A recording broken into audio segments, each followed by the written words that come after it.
முதல்ல எல்லாருக்கும் வணக்கம். இங்கே வந்திருக்கிற பிரஸ் அண்ட் மீடியா, பத்திரிகையாளர்கள், இணையதள ஊடக நண்பர்கள் எல்லாருக்குமே வணக்கம். முதல்ல எல்லா ஸ்டேஜ் ஸ்பீச்லையுமே எல்லாரும் எப்படி ஆரம்பிப்பாங்கன்னா, ரொம்ப சந்தோஷமாக இருக்குது அப்படின்னு ஆரம்பிப்பாங்க. நானும் அதே தான் சொல்கிறேன். ரொம்ப சந்தோஷமாகவும் நிம்மதியாகவும் இருக்குது. சந்தோஷம் எதுக்காகுதுன்னா, இந்த படத்தை பண்ணதுக்காக. நிம்மதி எதுக்காகனா, நாங்கள் நினச்ச மாதிரியே அந்த படத்தை எடுத்து முடித்ததுக்காக.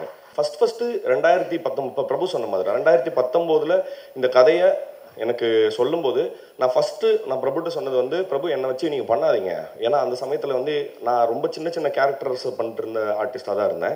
என்னை வச்சு யாரும் பண்ண மாட்டாங்க, நீங்கள் வேறு யாராவது வச்சு பண்ணுங்க அப்படின்னு சொல்லியிருந்தேன்.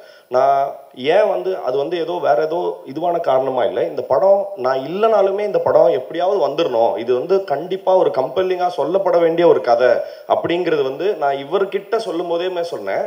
இது இஃப் இன்கேஸ் இது வந்து உங்களுக்கு நாங்கள் செகண்ட் ஹாஃப் வந்து கோகர்னாவில் ஷூட் பண்ண போகிறதுனால இது பெரிய பட்ஜெட்டாக இருக்கும். நான் குட் நைட் அப்போ ரிலீஸ் கூட ஆகலை. அப்போ நான் இவர்கிட்ட நான் கதை சொல்லும் போதே சொன்னேன், தலைவா வேறு யாராலும் கூட வச்சு எடுங்க, இந்த படத்தை மட்டும் எடுத்துருங்க, ரொம்ப முக்கியமான கதைன்னு சொன்னேன் அன்னைக்கு. முதல்ல 2 பேருக்கு நான் இந்த படத்தை முதல்ல நன்றி சொல்லணும். ஃபஸ்ட்டு பிரபுராமுக்கு. ஏன்னா இந்த படம் என்னை வச்சு எடுத்ததை விடவும் இந்த படத்தை எடுத்ததுக்காகவே நான் முதல்ல நன்றி சொல்லணும்னு ஆசைப்படுறேன். இரண்டாவது, இந்த படத்தினுடைய ப்ரொடியூசர்ஸ் மகேஷ் சாருக்கும் சரி, யுவராஜ் சாருக்கும் சரி. ஏன்னா இந்த இப்படியான ஒரு கதையில் நாங்கள் வந்து எந்த கிமிக்ஸோ வேறு எந்த கமர்ஷியல் எலிமெண்ட்ஸோ ஜாஸ்தி அதை வந்து ஸ்டோரிக்குள்ளே பிளெண்ட் ஆகாமல் இது படம் எப்படியாவது ஜெயிக்கணுங்கிறதுக்காக வைக்கப்பட்ட எந்த மேல்பூச்சிகள் இல்லாமல் ரொம்ப ஹானஸ்ட்டாக ஒரு கதையை எடுத்துகிட்டு போகும்போது அதை எந்த வகையாமே மறுக்காமல். ஏன்னா இதுக்கு முன்னாடி நானும் பிரபுவும் வந்து சில இடங்களில் வந்து இந்த கதையில் இந்த ஸ்கிரிப்ட் எடுத்துகிட்டு பைக்கில் சுற்றிட்டு இருந்தோம். ஆனால் அவங்க நிறைய பேருக்கு தயக்கங்கள் இருந்தது. அது அவங்களோட, நான் அதை தவறுன்னு சொல்ல, பட் ஆனால் இவங்க அதுக்கான தைரியம் இருந்தது. நான் கண்டிப்பாக நான் பண்ணுறேன் அப்படின்னு சொன்னதுக்கு அந்த தைரியத்துக்கு ரொம்ப நன்றி. அதுக்கப்புறம் இந்த படத்துக்குள்ள வந்த நடிகர்களை பற்றி சொல்கிறேன். அது கௌரியாக இருக்கட்டும், கண்ணாவாக இருக்கட்டும், நிக்கிலா, ஹரீஷ், ஹரிணி, அருணாச்சலம், பிண்டு, யாராக இருக்கட்டும், இந்த படத்தில் எந்த இடத்துலையுமே எனக்கு ரொம்ப ரொம்ப ரொம்ப பிடிச்சிருந்த விஷயம் என்னென்னா, ஆசிஃப் அவங்க படம் ஹிட்டுன்றத முதல் நாள் ஷூட்டிங்லேருந்தே ஏதோ ஒரு ஹிட் படத்தில் தான் வேலை செஞ்சுட்டு இருக்கோன்ற வைபை வந்து எல்லா இடத்துலையும் கொடுத்துட்டு இருந்தாங்க. ஒரு கேள்வி இல்லை, ஒரு டவுட்டு கிடையாது. இந்த படம் வந்து சரியாக இருக்குமா, ஹிட்டு அப்படிங்கிறத விட ரொம்ப நம்ம நல்ல படத்தில் வேலை செஞ்சுட்டு இருக்கோங்கிற வைபை வந்து கண்டினியூஸாக வந்து எமிட் பண்ணிகிட்டே இருந்தாங்க. அதனாலேயே என்னமோ தெரியல, அந்த படம் அந்த சினர்ஜி வந்து ரொம்ப சூப்பராக கிரியேட் ஆகி இந்த நல்ல படமாக வந்திருக்கு. முதல்ல அதனால் எல்லா நடிகர்களுக்கும் பர்டிகுலராக ஒருத்தருக்குமே ஒவ்வொரு என்ன சொல்றது பெரிய பெரிய பேகேஜஸ். கௌரி பற்றி நான் 2-3 விஷயம் மட்டும் சொல்லிடுறேன். நான் கூடுமான வரைக்கும் நான் கௌரி அதை பற்றி சொல்ல வேண்டாமா அப்படின்றது எனக்கு தெரியாமல் இருந்து. பட் சின்ஸ் அவங்க பேசிட்டதுனால நான் இது பேசலாம்னு நினைக்கிறேன். அவங்க பட்ட கஷ்டம் இந்த படத்துக்கு மென்டலி ஆர் ஃபிசிக்கலி ரொம்ப ரொம்ப ரொம்ப tough. Because from the conditions அவங்க இருந்த அந்த சமயத்தில் அவங்க இருந்த கண்டிஷன்ஸுக்கு அவங்க அது எல்லாத்தையும் மறந்துட்டு எப்படி அவ்வளோ பெரிய என்ன சொல்கிறது எவ்வளோ மனோபலம் இருந்ததுங்கிறத நினச்சி பார்க்கவே எனக்கு வந்து பயங்கர ஆச்சரியமாக இருக்குது. கௌரி, நாங்கள் உண்மையாலுமே நான் இது சொன்ன மாதிரி தான், we are really really proud that நீங்கள் வந்து உங்களை நினச்சி நாங்கள் உண்மையாலுமே ரொம்ப பெருமைப்படுறோம். நீங்கள் எவ்வளோ விஷயத்தை தாண்டி வந்து இந்த படத்தை பண்ணீங்கிறது. அண்டு கண்ணாவை பற்றி நான் 2-3 விஷயம் சொல்கிறோம். ஏன்னா சின்ஸ் அவர் ஒரு லீடாக பண்ணுறாரு, அவருக்கான தனியான படங்கள் வர ஆரம்பிச்சிருச்சு. அப்போ இந்த படத்தில் ரெண்டு கேரக்டர்ஸ் இருக்குது. அவருக்கு வந்து வேற ஒரு சின்ன இன்செக்யூரிட்டியோ இல்லை ஒரு சின்ன ஆட்டிடியூடோ ஒரு த்ரோ பண்ணியிருந்தா இந்த படம் பண்ணியிருக்கவே முடியாது.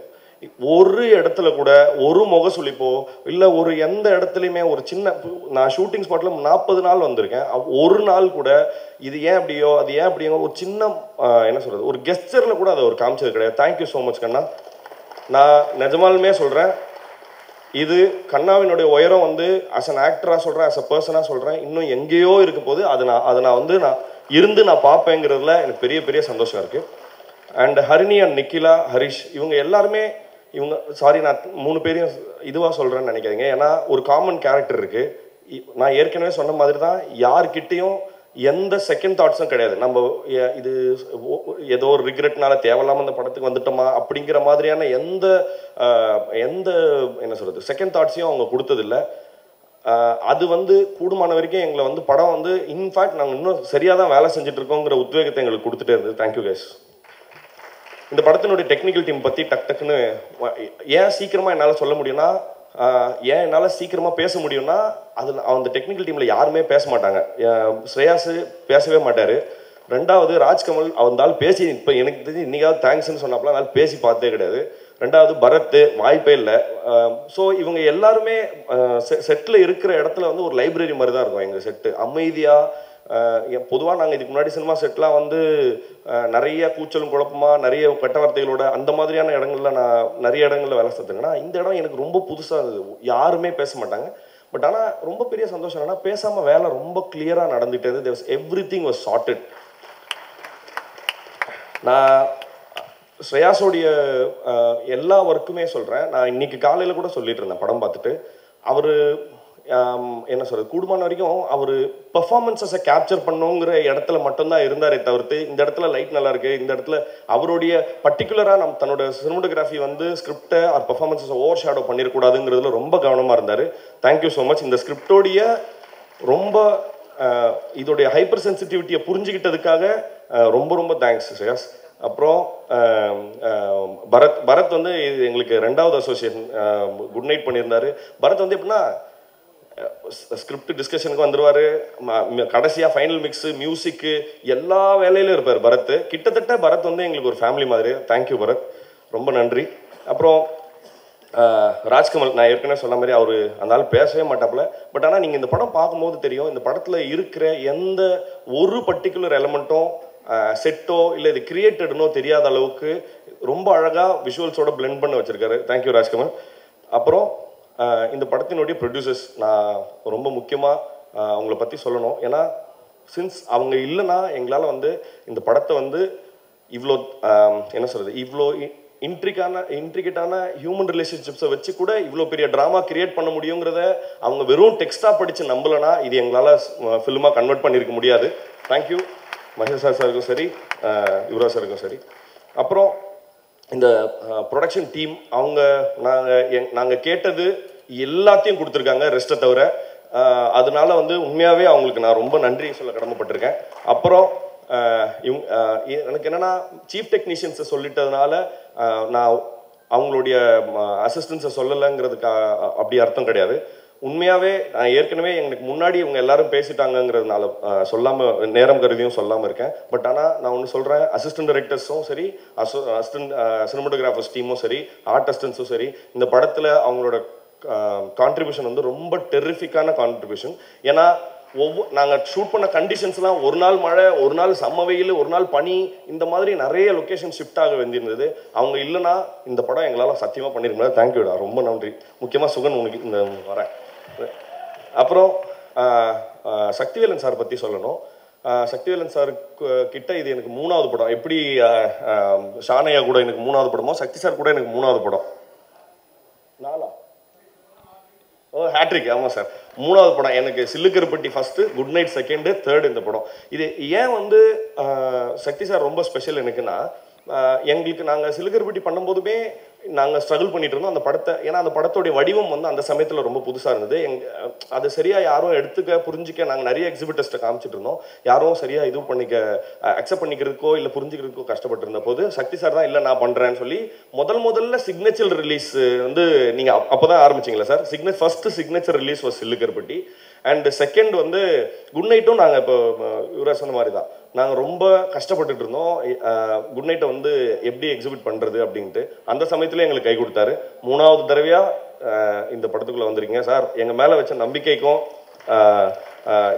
கண்டிப்பாக நாங்கள் வந்து ரொம்ப நன்றி கடன் பட்டிருக்கோம் sir. Thank you so much. Thank you sir, thank you sir. அப்புறம் இந்த படத்தினுடைய இந்த விழாவினோட நாயகன் ஷான் சாரை பற்றி சொல்லணும். ஷான் சார் எப்படி சக்தி சாருக்கு 3வது படமோ, ஷான் சார் கூட எனக்கு 3வது ஜெய் பீம், குட் நைட், அப்புறம் லவர் 3வது படம். எனக்கு ஒரே காமன் திங் என்னன்னா, 3 படத்துலையும் ஃபண்டாஸ்டிக் ஆல்பமாகவே ஹிட்டு. எல்லாமே 5 சாங் எல்லாமே ஹிட்டு. அதில் வந்து நான் வந்து ரொம்ப லக்கியாக ஃபீல் பண்ணுறேன். யாரோ ஒரு ட்வீட் ஒன்று போட்டிருந்தாங்க, ஒரு ஆக்டர் கம்போசர் டுவோ வந்து இங்கே இருக்குன்னு. தலைவா 3 படத்தோடு நிறுத்திடாதீங்க, வாங்க அடுத்து வேலை இருக்குது. Thank you so much. ஷானோட சப்போர்ட் வந்து எனக்கு கண்டினியூஸாக இருந்துட்டு, நாட் ஜஸ்ட் மியூசிக்கலாக ஒரு நல்ல மியூசிக் கொடுக்குறாருன்றது மட்டும் இல்லை, நான் எந்த படம் பண்ணாலும் ஃபஸ்ட்டு ஃபோன் கால் வந்து ஷான் சார்ட்டு வந்துடும். நான் ராத்திரி கரெக்டாக 12:30 மணிக்கு எடுத்துருவாரு, தலைவா படம் பார்த்தேன் அப்படின்னு சொல்லி. தேங்க்யூ ஸோ மச் தலைவா. அப்புறம் பிரசன்ட் மீடியாவுக்கு நான் வந்து ரொம்ப நன்றி சொல்லணும். ஏன்னா குட் நைட் அப்படிங்கிற ஒரு படம் வந்து ரொம்ப ரொம்ப மக்கள்கிட்ட ரொம்ப என்ன சொல்கிறது, பெருவாரியாக ரீச் ஆனதுக்கான காரணம் வந்து நீங்கள் எழுதின நல்ல விஷயங்கள் தான். அந்த படத்தை பற்றி எக்கச்சக்க நல்ல விஷயங்கள் வந்து, நான் கண்ணா சொன்ன மாதிரி இது வந்து இந்த இண்டஸ்ட்ரிக்கு வந்து யுவராஜ் மாதிரி, என்ன மாதிரி, விநாயக் மாதிரி நிறைய பேரை வந்து இன்ட்ரடியூஸ் பண்ணியிருக்கு உங்களுடைய நல்ல வார்த்தைகள்னால. அதே மாதிரி தொடர்ந்து இந்த படம் உங்களுக்கு பிடிக்கும் பட்சத்தில் நீங்களும் அதே மாதிரி நல்ல விஷயங்கள் எழுதணும்னு சொல்லி நான் கேட்டுக்கிறேன். வந்திருந்த எல்லாருக்கும் ரொம்ப ரொம்ப ரொம்ப நன்றி. இந்த படம் February 9 தியேட்டரில் ரிலீஸ் ஆகுது. நான் எப்போவுமே ஆடியோ லான்ச்சஸில் ஒரு விஷயம் சொல்லிகிட்டே இருப்பேன். அதை நான் கூடுமான வரைக்கும் இந்த படத்துலையும் சொல்லணும்னு நான் ஆசைப்படுறேன். இந்த படம் நிச்சயமாக உங்களை டிசப்பாயிண்ட் பண்ணாது. தேங்க்யூ.